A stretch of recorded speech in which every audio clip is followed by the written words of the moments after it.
네, 인사드리겠습니다. 같이 기도 먼저 드리겠습니다.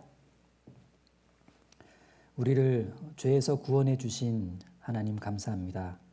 구원해 주셨을 뿐만 아니라 자녀 삼아 주시고 또 교회 가운데 거하게 인도해 주셔서 어려운 시대에도 신앙생활을 감사히 해 나가고 있습니다.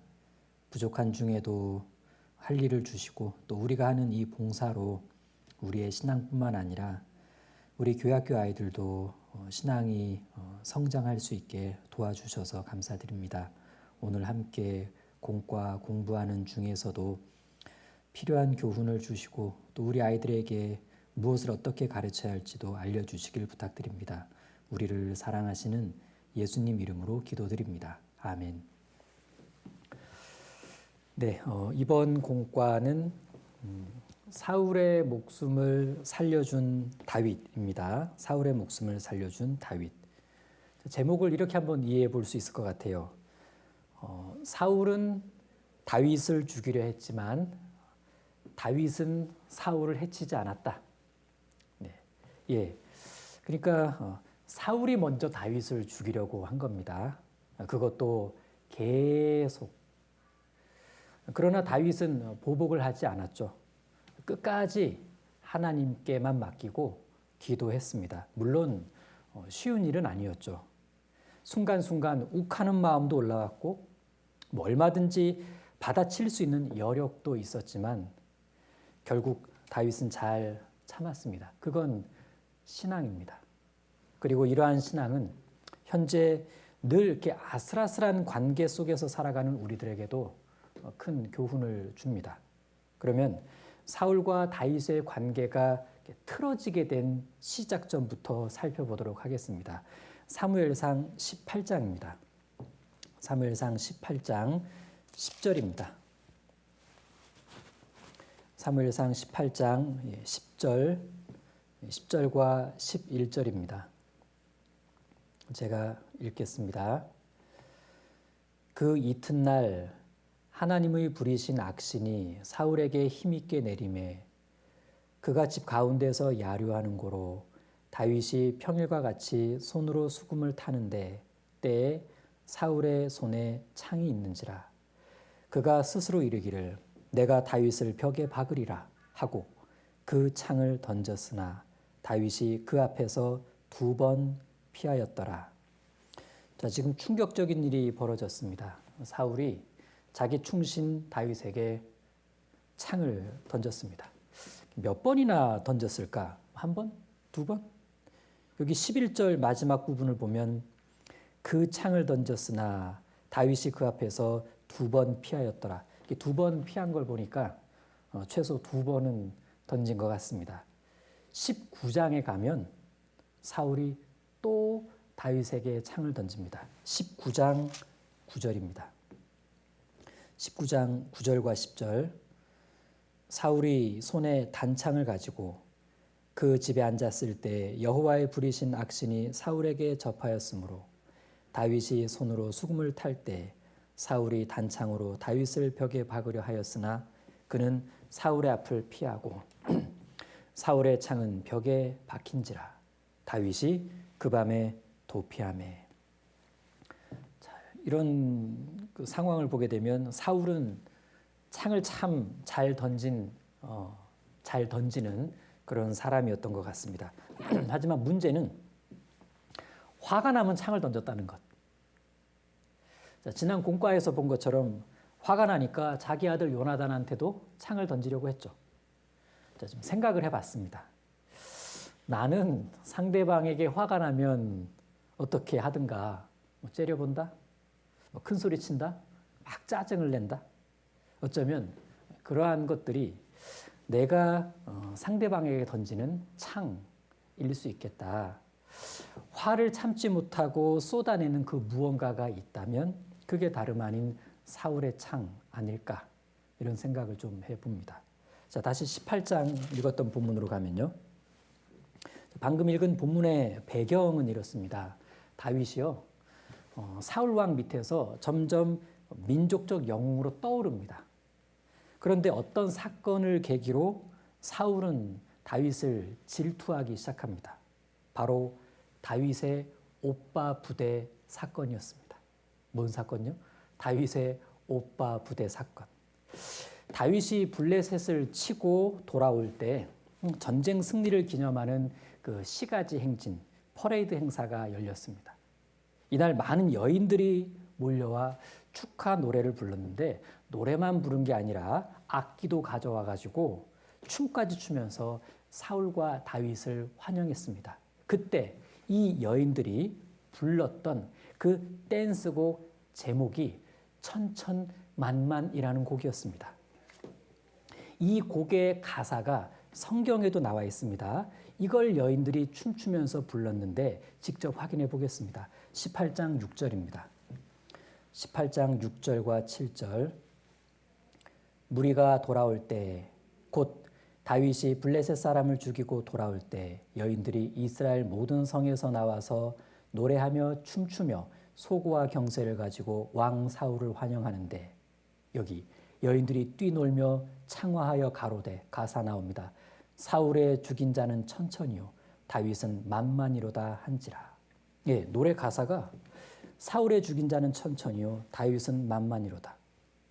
그러니까 사울 왕 앞에서 우리 다윗 오빠가 훨씬 최고예요. 뭐 이런 노래를 부른 겁니다. 그러자 사울이 그래? 그러면 이제 이 나라만 얻으면 되겠네? 이러면서 심히 노하며 불쾌했다고 말씀합니다. 그리고 이 질투가 폭발하는 데 걸린 시간이 딱 하루였어요. 성경엔 그 이튿날 사울이 다윗에게 창을 던졌다고 소개하고 있으니까. 단 하루 만에 가장 아끼던 충신 그 다윗을 선대하던 그 마음이 창으로 박아버릴 마음으로 바뀐 겁니다. 이게 사람이죠. 뭐 사울만의 독특한 질투심은 아니라는 겁니다.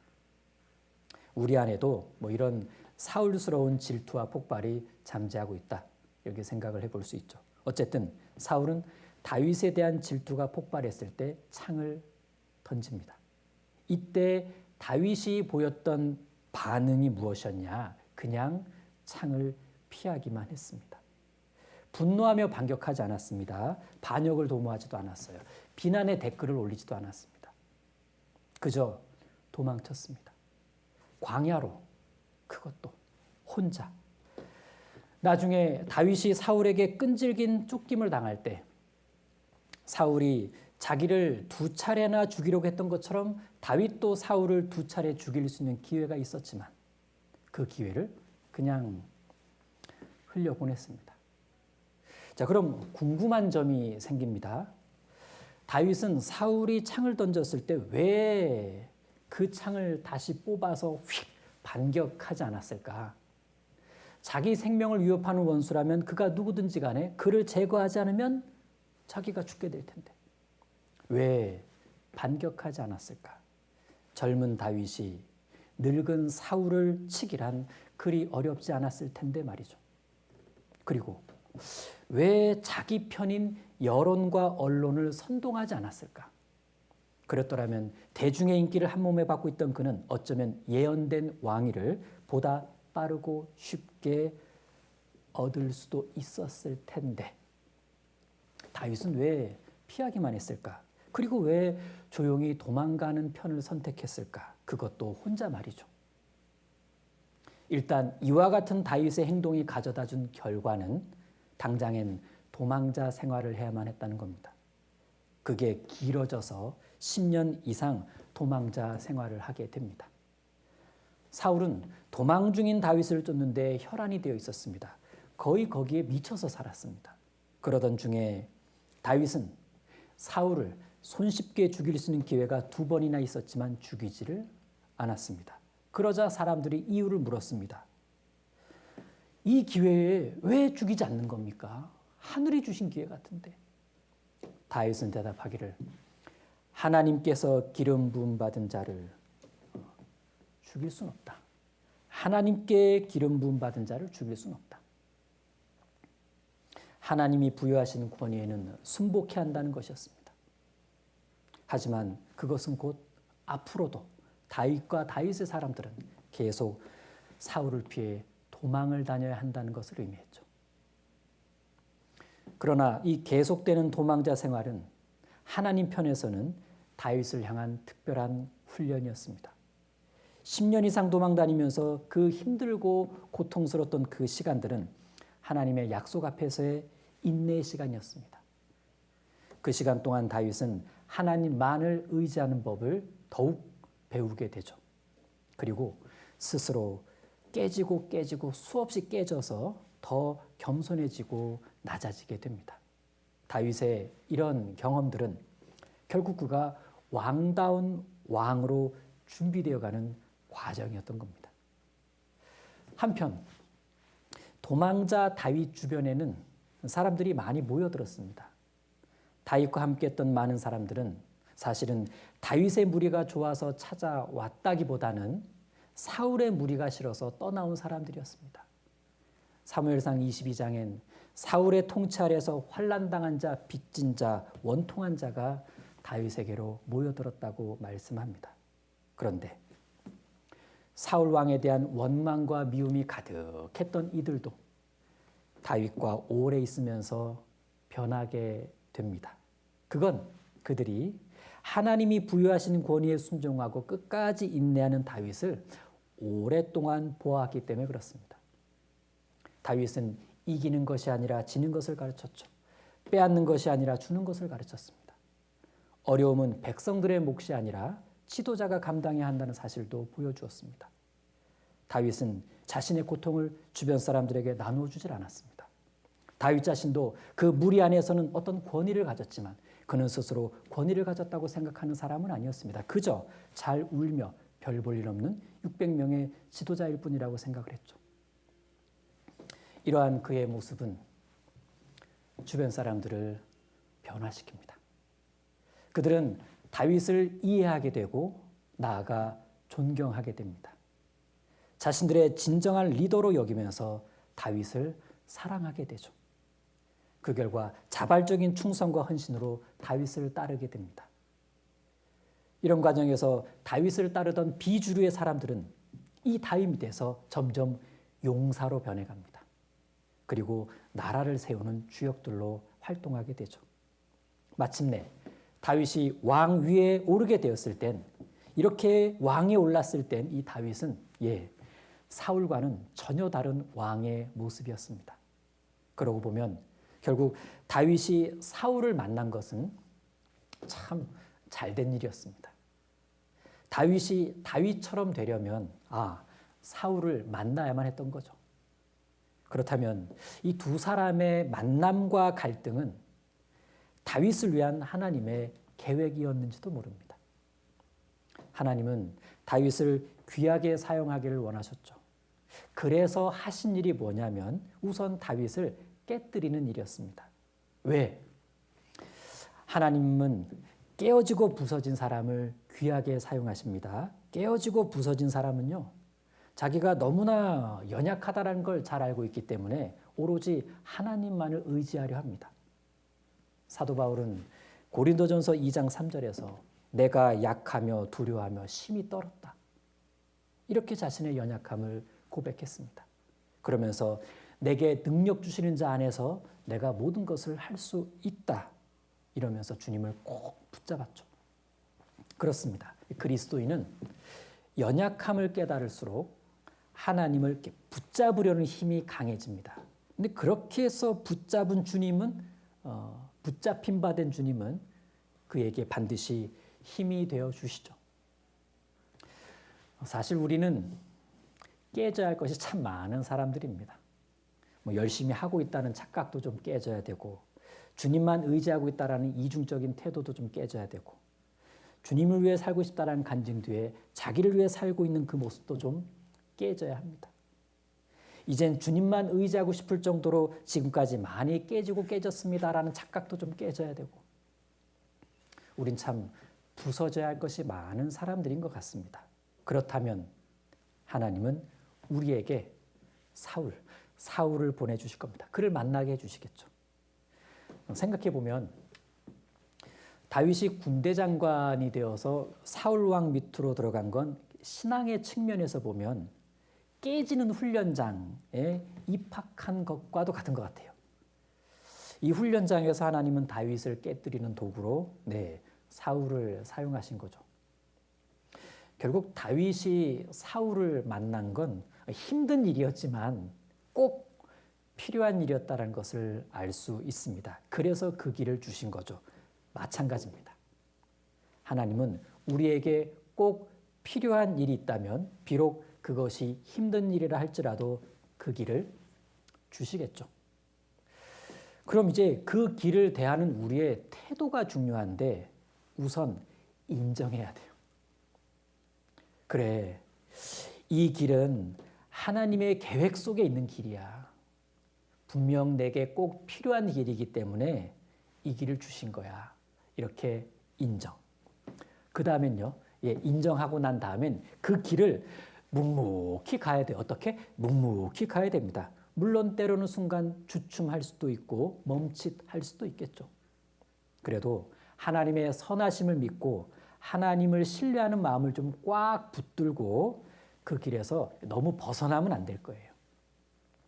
그렇게 견디면서 버티면서 그렇게 갈 때 신기하게도 그 길에서 우리는 조금씩 점점 더 하나님의 사람으로 성장해 갈 겁니다.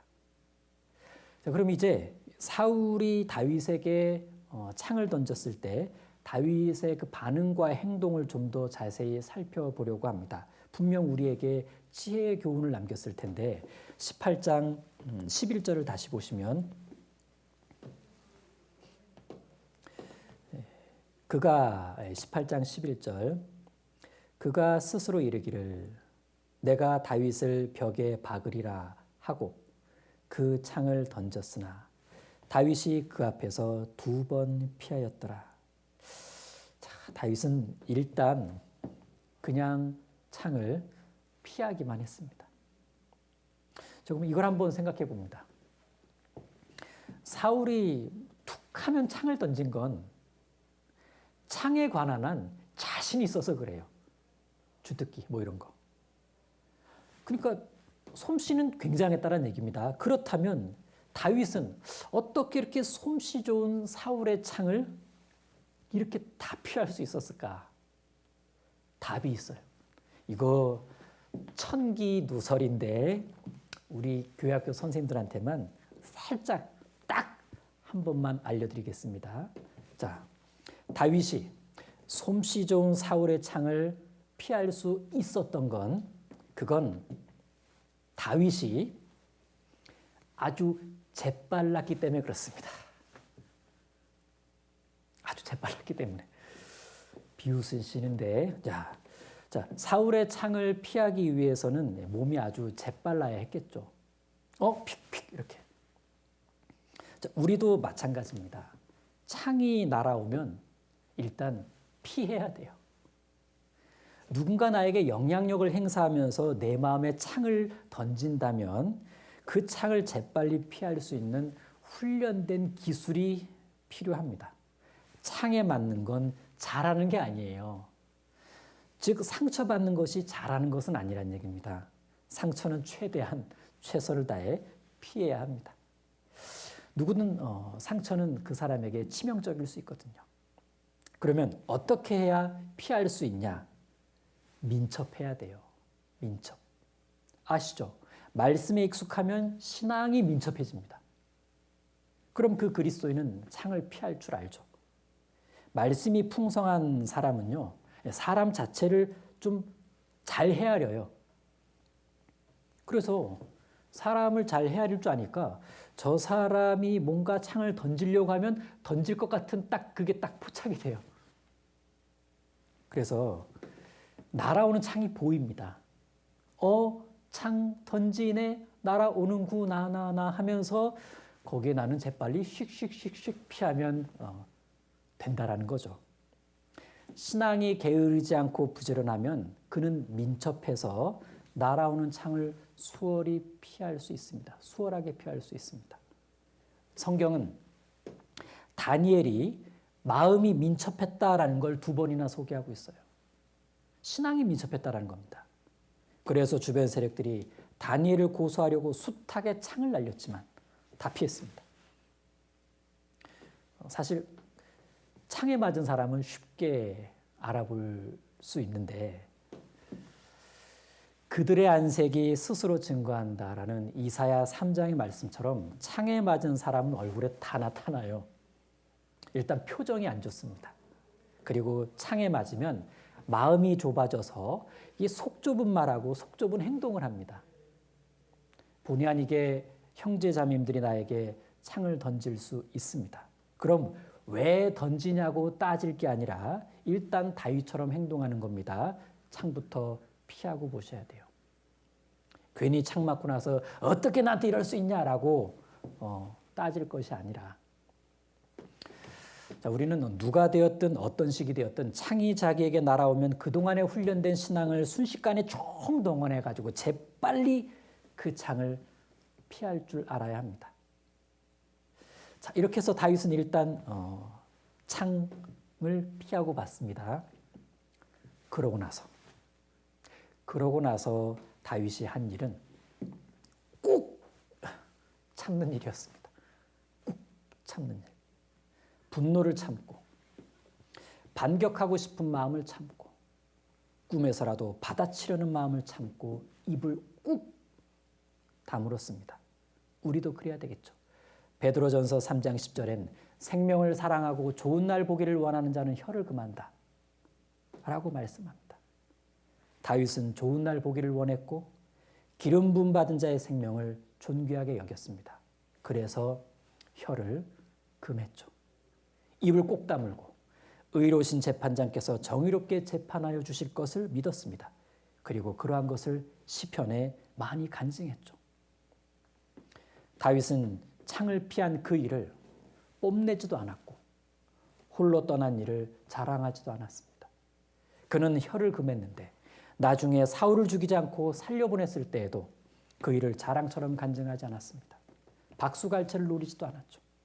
주변 사람들에게 동정받기를 원하지도 않았습니다. 그는 묵묵했습니다. 하나님 앞에서 혀를 금했고 잠잠히 혼자서 그 시련을 감당했습니다. 자, 이렇게 꾹 참은 다윗이 그 다음으로 한 행동이 무엇이냐면 이게 좀 어려워요. 이게 좀 어려운데 피했다, 꾹 참았다. 그 다음은 전혀 아무 일도 일어나지 않았던 것처럼 그 사람과 전과 같이 이렇게 관계를 유지하는 겁니다. 그 사람 앞에서 전과 같이 행동하는 거예요. 쉽지 않겠죠. 사람이 그래도 감정이라는 게 있는데 어떻게 그런 일 당하고 아무 일 없었던 것처럼 그 사람과 다시 마주합니까? 다윗은요. 그 다음날 사울 앞에 가가지고 소리 지르거나 욕을 하거나 노려보거나 따지거나 이런 거 안 했습니다. 그냥 처음부터 아무 일 없었다는 듯이 사울 앞에 나아가 표정과 행동을 자연스럽게 했습니다. 왕이시여, 안녕히 주무셨습니까? 사울이 좀 당황하지 않았을까 싶기도 한데 자, 그런데 우리는 어때요? 우린 좀 무슨 일이 있으면 그 일을 꼭 드러내려고 하고 꼭 밝히려고 합니다. 그래서 형제자매를 만나 막 교제를 하는데 그걸 또 교제라고 착각을 해요. 그게 무슨 교제냐? 예수님이라면 그렇게 하셨겠냐? 정말 다윗 같은 신앙을 배우고자 한다면 창이 날아와도 상처될 만한 것이 날아와도 일단 피하고 참고 그 사건이 마치 처음부터 없었다는 듯이 그 사람 앞에서 그를 전과 같이 환하게 웃는 얼굴로 대하는 것. 그럴 수 있다면 그는 다윗입니다. 아니 어떻게 그렇게 할 수 있지? 답은 시편에서 찾을 수 있습니다. 자, 피하고 참고 없었던 일처럼 하고 그러고 나서 다윗이 한 일은 홀로 떠나는 일이었습니다. 자기 세력을 모으지 않았습니다. 다윗은 군대를 손에 쥔 장관이었고 대중의 인기를 한 몸에 받고 있었기 때문에 이미 여론은 자기 편이었어요. 그는 얼마든지 세력을 모을 수 있는 영향력과 능력 있는 사람이었는데 그렇게 안 했습니다. 떠나면서 왕국을 분열시키지도 않았습니다. 나 없으면 되나 봐라. 그냥 홀로 떠났습니다. 혹시 내가 교회에서 어떤 일에서 배제되었을 때, 못 맡게 되었을 때 그때 좀 마음이 안 좋아가지고 나 없으면 되나 봐라. 뭐 이런 마음 갖고 뭐 자기 편 세력 모으는 분 안 계시죠? 없을 거예요. 앞으로도 절대 없어야 될 겁니다. 그건 마귀에게 크게 속는 거거든요. 무서운 일이죠. 가까운 형제자매를 찾아가 저 형제가 그랬다고 저 자매가 나한테 이랬다고 어떻게 이럴 수 있냐고 이런 비난의 언론 플레이나 동조 세력을 얻으려고 교제 아닌 교제를 하는 시도도 접어야 됩니다. 그저 다윗처럼 우리도 어떤 속상한 일을 당해도 마음에서 그 사건의 현장을 떠나야 합니다. 혼자 조용히 좀 정리하고 그 일을 흘러 떠내려 보내는 것이 필요한데 그게 신앙이겠죠. 좋지 않은 것을 마음에 담아두면 병이 됩니다. 그 병든 마음이 사울스러운 내 육신과 결탁하게 되면 내 신앙을 파경으로 몰고 갈 수 있다는 사실. 명심해야 할 것은 사울은 항상 내 안에 있습니다. 자, 이 다윗은 그렇게 광야로 피했습니다. 그런데 그런 그의 모습은 곧 하나님께로 피하는 모습이기도 했어요. 아무도 없는 그곳 광야엔 하나님과의 더욱 친밀한 동행이 기다리고 있었습니다. 우리도 그래야 되겠죠. 혹이나 창에 맞았더라도 결국엔 피할 곳은 예수님입니다. 피난처가 되어주시고 치료자가 되어주시는 그분이 우리의 상처를 어루만져 주시고 살펴주시기 때문이죠. 혹시 요즘 내 옆에 내 곁에 나를 좀 힘들게 하는 사람이 있다면 그가 사울일 수 있습니다. 창을 던질 수가 있어요. 언제든지 그럴 수 있다고 인정해야 되고 예상돼야 됩니다. 그래야 다윗처럼 대응할 수 있으니까. 그런데 가만히 생각해 보면 내가 누군가로 인해 힘들어하고 있다? 그게 과연 그 사람 때문이냐? 어쩌면 그 사람을 받아들이지 못하는 내 마음 때문은 아닌가? 이런 생각을 해봅니다. 혹시 내가 속이 좁아서? 내가 더 온유하지 못해서? 아니면은 자꾸 내 기준으로만 생각해서? 내 기준. 아니면 내가 너무 기다릴 줄 몰라서? 그래서 그럴 수도 있는 거 아닌가? 결국 내가 하나님을 온전히 바라보지 못하고 내가 자꾸 사람을 바라봐서 생기는 그런 힘듦은 아닐까? 이런 생각을 하게 됩니다. 야, 그렇구나. 내가 힘들어하는 이유는 이게 내 육신 때문이구나. 바로 이 모든 육신적인 요소들이 사울입니다. 이렇게 자기를 가장 힘들게 하는 것은 내 주위에 있는 인간 사울이 아니라 내 속에 있는 육신 사울이다 라고 말할 수 있습니다. 자기가 자기를 제일 힘들게 하죠. 그렇지 않습니까? 그러니까 뭐 자기가 자기한테 창을 던지는 모습이 될 수 있겠다라는 얘기입니다. 그런데 놀라운 것은요. 다윗이 그랬던 것처럼 하나님은 내 속에 있는 이 육신 사울을 깨뜨리시기 위해서 바깥에 있는 사울, 때로는 사람으로, 때로는 환경을 도구로 삼으신다는 얘기입니다. 내 속에 있는 사울을 깨뜨리기 위해 바깥 사울을 사용하신다. 사울로 사울을 깨뜨리시는 하나님. 이 놀라운 방법으로 다윗을 단련해 가셨던 것처럼 우리에게도 그렇게 하실 거란 얘기입니다. 그러면서 우리 속엔 사울의 자리는 점점 좁아지고 주님의 자리가 점점 넓어지면서 주님께서는 우리의 마음을 더욱 온전히 다스려 가실 수가 있을 겁니다. 자, 사울과 다윗은 왕궁에서는 창을 던지고 피하는 관계였는데 다윗이 광야로 도망가면서부터는 쫓고 쫓기는 관계가 됩니다. 사실 다윗이 왕궁을 떠나는 것으로 이 두 사람의 관계는 그냥 정리되어도 되는 일이었는데 하지만 사울은 광야로 도망간 다윗을 추격하는 일에 몰두했습니다. 어떻게든 없애고 싶었기 때문에 그렇죠.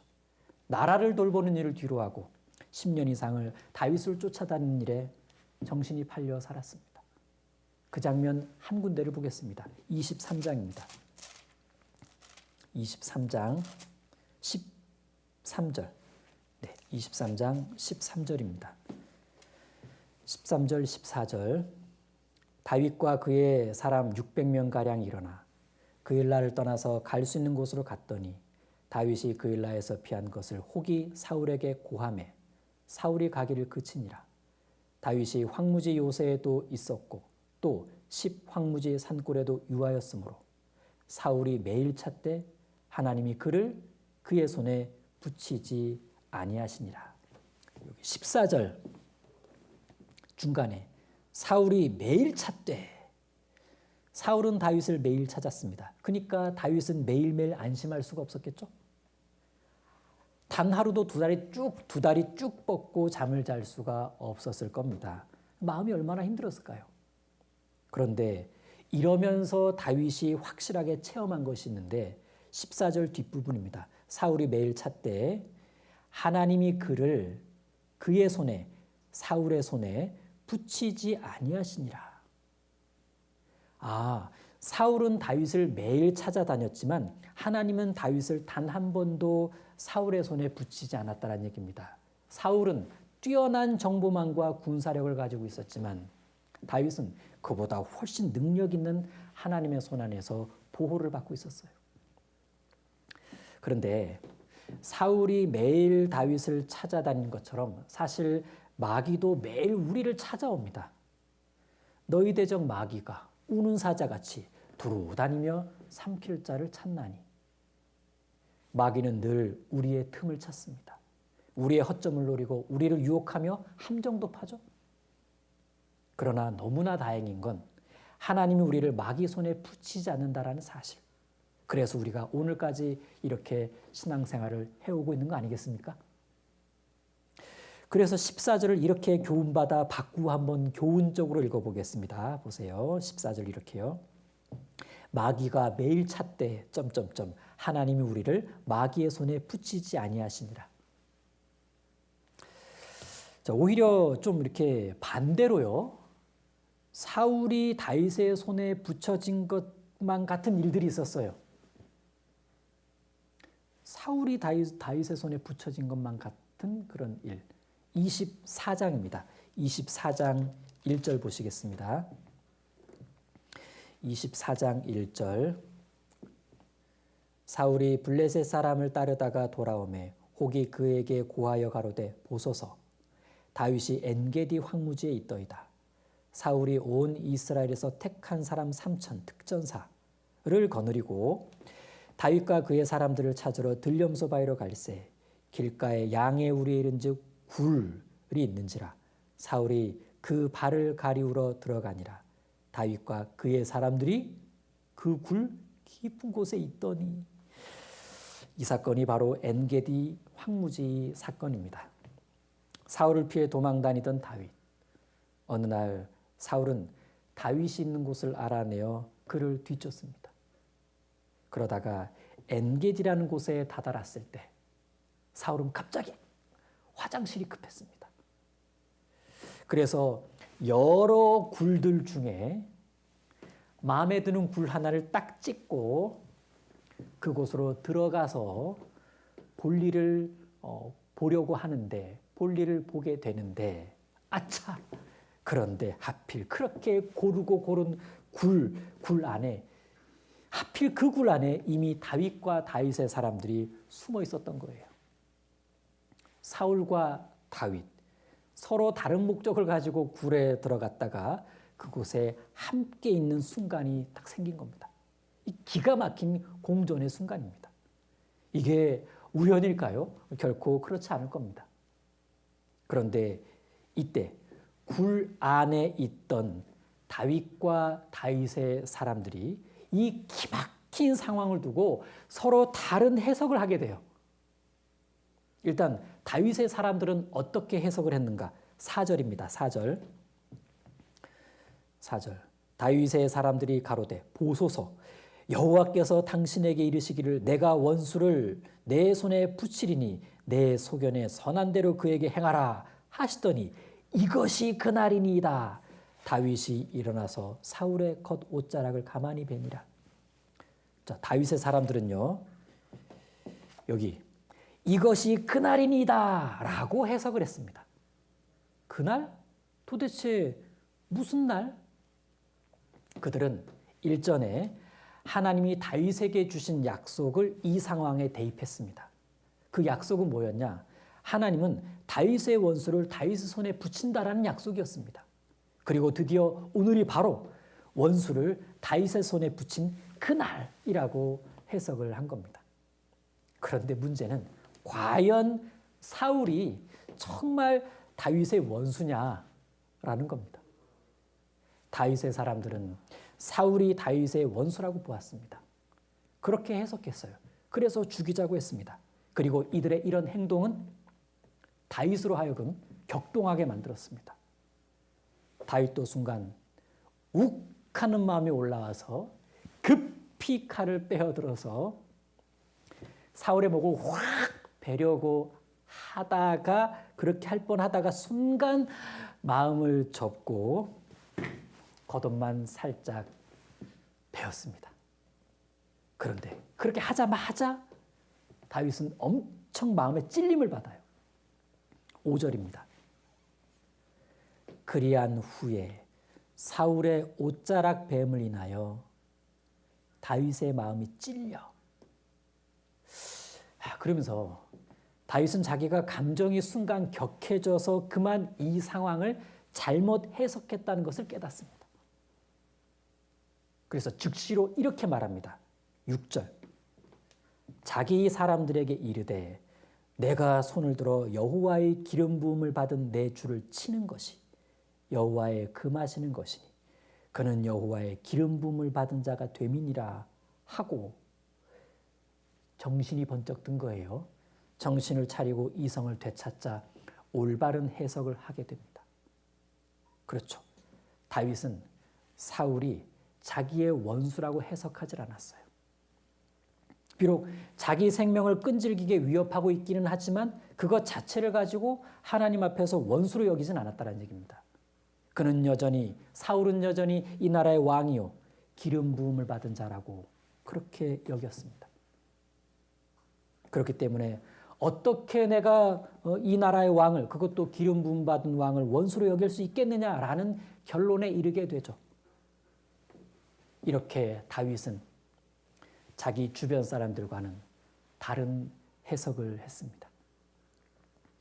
사실 다윗의 사람들은 처음부터 다윗이 좋아서 다윗에게 온 것이 아니라고 했죠. 사울이 싫어서 이렇게 피해 온 사람들이 대부분이었습니다. 그러니까 그들의 마음속에는 항상 그 사울에 대한 원망과 미움이 가득하지 않았겠습니까? 그 마음이 쉽게 안 지워져요. 그래서 사울이 나타날 때마다 좋지 않은 마음들이 불쑥불쑥 올라왔을 겁니다. 그리고 이날엔 그들은 자기들이 알고 있는 하나님에 대한 지식, 다윗에 대한 언약을 거론하면서 사울을 죽이자고 했던 겁니다. 거기에 다윗도 마음이 순간 휩쓸렸던 거예요. 왜? 자기도 사울 때문에 힘든 것이 많은 게 사실이니까. 자, 4절을 다시 보시면 가운데 이것이 그날이니이다. 자, 이렇게 해석을 했는데 사람은 본능적으로 자기에게 유리한 쪽으로 해석합니다. 그래, 이 지금이 이때야. 이날 다윗의 사람들도 그랬던 거죠. 다윗에게 주신 하나님의 언약을 이 상황에 바로 적용해 버리게 됩니다. 그만큼 사울을 미워했고 지금이 사울을 제거하기에 아주 좋은 기회였던 겁니다. 그래서 칼을 빼어듦과 동시에 하나님의 언약도 꺼내들었죠. 분노의 칼과 거룩한 언약이 이렇게 동시에 딱 꺼내진 겁니다. 이미 모순이었어요. 때론 우리가 이 다윗의 사람들이 아닌가 싶습니다. 자기가 원하는 대로 하고 싶어서 그래서 그 상황에 맞는 성경 구절이나 교훈을 찾아 자기가 하려는 방법을 합리화시킵니다. 그게 어려우면 자기가 원하는 답을 얻을 때까지 계속 상담을 시도합니다. 결국엔 아전인수, 제 눈에 물대기, 그런 식으로 이제 해석을 하고 싶어 하죠.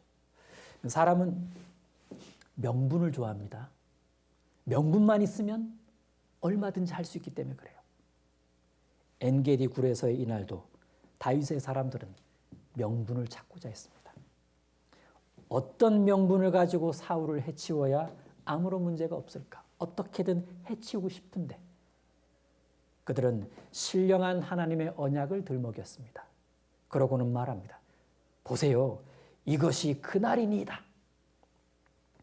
다윗은 자기 사람들이 이것이 그날이니이다 하니까 순간 감정이 격해집니다. 그래서 칼을 빼어들었지만 결국은 사울의 목을 벤 것이 아니라 그의 옷자락만 살짝 베게 됩니다. 이것이 다윗의 신앙이에요.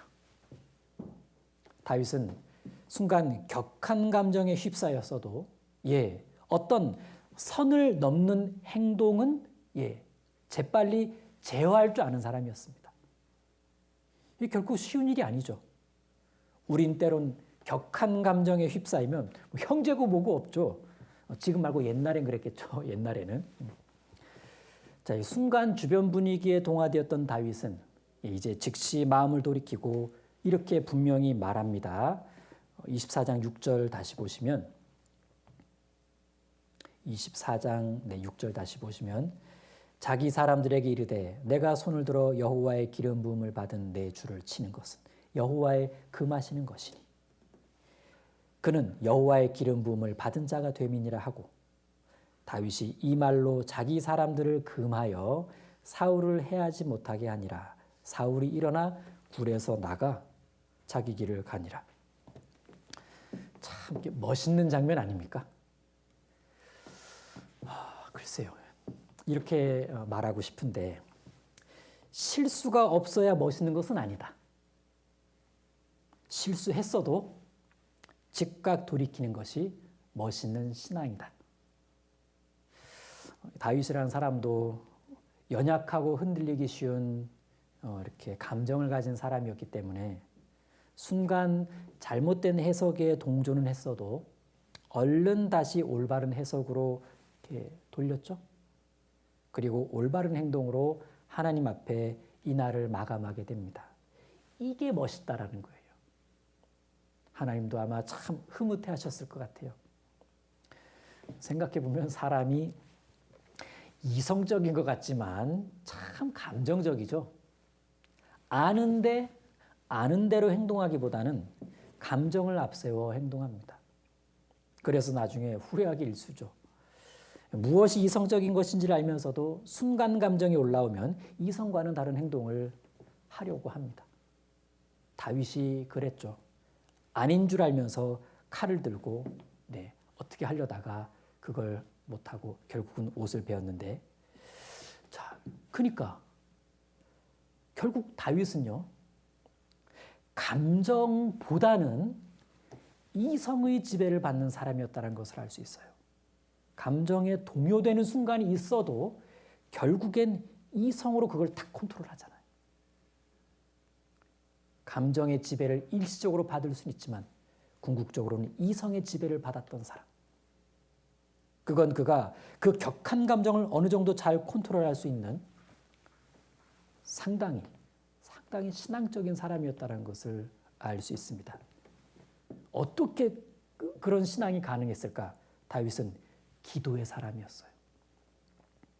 시편에 다윗의 기도를 읽어보면 그가 얼마나 그 내적 갈등 속에서 하나님께 기도하며 하나님을 붙들고 있었는지를 알게 됩니다.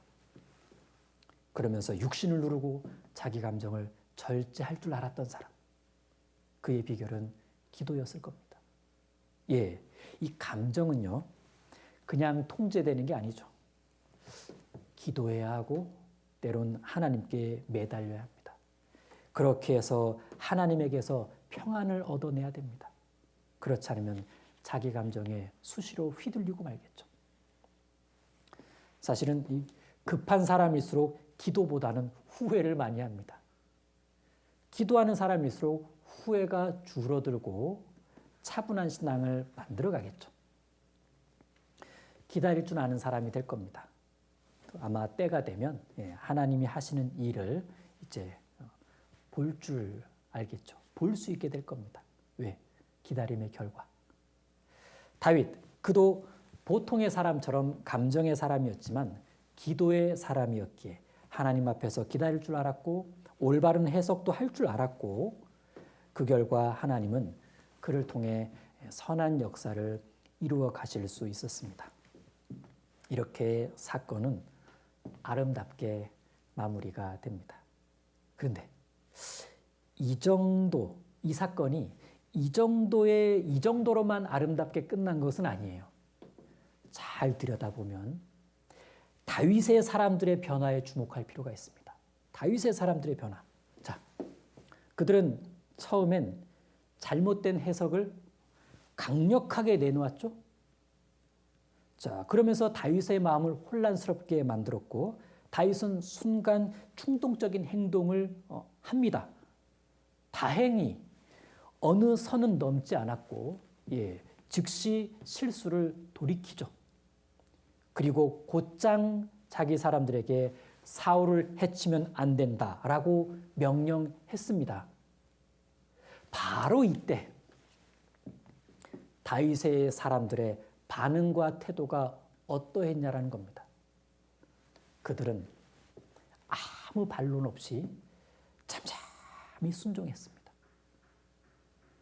격한 감정과 복수심에 불타 있었던 그 다윗의 사람들은 다윗의 명령에 단 한마디의 대꾸도 없이 순종했습니다. 그 좁은 굴 안에서 어떤 잡음도 없이 말이죠. 이것이 다윗의 사람들의 신앙입니다. 그들은 광야에서 다윗과 함께 있으면서 전쟁만 배운 게 아니에요. 제일 중요한 신앙을 배웠습니다. 그들은 사무엘상 26장에서 십황무지에서 또 한 번 사울을 살려주는 다윗을 보면서 오직 하나님만을 바라보고 하나님의 손길을 묵묵히 기다리는 그런 다윗의 잠잠한 신앙을 배워가고 있었던 거예요.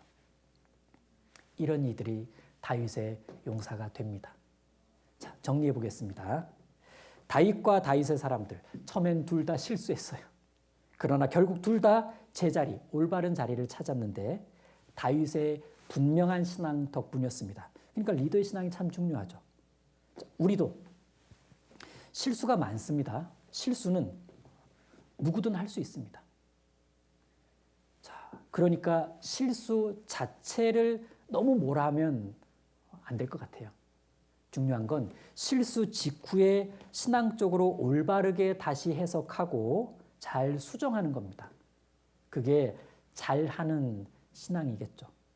우리도 다윗처럼 말씀과 기도에 깨어 있으면 순간 실수했어도 얼른 올바른 해석과 수정을 할 수 있을 겁니다. 잘하는 신앙이 되는 거죠. 다윗의 사람들처럼 하나님이 쓰시는 사람의 권면을 잘 받아들이면 잘하는 신앙이 됩니다. 우리에겐 교회가 있지 않습니까? 그리고 교회 학교로 보면 올 한 해 우리는 그 어느 해보다 실수가 많았던 것 같아요. 예상치 못한 환경과 해본 적 없는 방식들로 우린 다 실수투성이었습니다. 제일 실수 많이 한 게 저고. 자, 이게 위로는 못 해줄지언정 실수 자체로 서로를 막 뭐라 하지 않았으면 좋겠어요. 오히려 실수가 좀 속기 교정될 수 있도록 적극적으로 도와주기도 하고 하나님 앞에서 다시 바르게 설 수 있도록 좀 격려해 주는 것. 이게 아름답지 않겠습니까? 그렇게 동역할 때 우리 교회학교는 이 교회학교 안에는 사랑으로 수고하는 그리스도인들이 더욱 많아지고 거기서 열리는 아름다운 열매들을 얻게 될 겁니다. 기도하고 마치겠습니다. 하나님 감사합니다. 사울의 목숨을 살려준 다윗의 신앙과 또 미약했던 다윗의 사람들이 다윗의 신앙을 배우는 모습들을 또 성경을 통해 볼 수 있도록 도와주셔서 감사합니다. 가끔씩 사람으로 힘들 때 다윗을 생각나게 해주시고 또 우리가 상황을 잘못 해석하기 쉬울 때 다윗을 기억하게 해주셔서 그리스도인에 어울리는 인내와 또 올바른 해석을 할 수 있도록 도와주세요. 우리를 사랑하시는 예수님 이름으로 기도드립니다. 아멘.